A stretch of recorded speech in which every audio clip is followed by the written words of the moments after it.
হবে। এখানে আমরা ৬টা দাবি নিয়ে আসছি। আমি দাবিগুলোতে আপনাদেরকে পড়ে শোনাচ্ছি। আমাদের প্রথম দাবি, শহীদদের সঠিক নাম ও তথ্য প্রকাশ করতে হবে। আমাদের দ্বিতীয় দাবি হচ্ছে আহতদের সম্পূর্ণ নির্ভুল তালিকা প্রকাশ করতে হবে। তৃতীয় দাবি হচ্ছে শিক্ষক ও ছাত্রদের, আমাদের ভাইদের উপরে যে সেনাবাহিনী যে হামলা করেছে সেই হামলার আমরা প্রতিবাদ জানাই এবং সেনাবাহিনীকে নিঃশর্তভাবে এটার ক্ষমা চাইতে হবে। তারপরে আমাদের ৪ নম্বর দাবি হচ্ছে নিহত প্রতিটি পরিবারকে বিমান বাহিনীর পক্ষ থেকে অবশ্যই সহযোগিতা করতে হবে। আমাদের পঞ্চম দাবি হচ্ছে সেনাবাহিনীর ব্যবহৃত ঝুঁকিপূর্ণ পুরনো প্লেনগুলো বাতিল করে আধুনিক প্লেন আনতে হবে।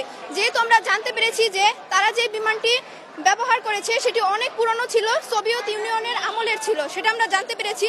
তো এগুলাকে বাদ দিয়ে নতুন প্লেন নিতে হবে। তারপর আমাদের ৬ নম্বর দাবি হচ্ছে বিমান বাহিনীর প্রশিক্ষণ পদ্ধতি ও প্রশিক্ষণ কেন্দ্র পরিবর্তন করে মানবিক ও নিরাপদ ব্যবস্থা এটাকে প্রশিক্ষণ করতে হবে। আমাদের এই ৬টি দাবি পূর্ণ না হওয়া পর্যন্ত আমরা রাজপথ ছাড়ব না।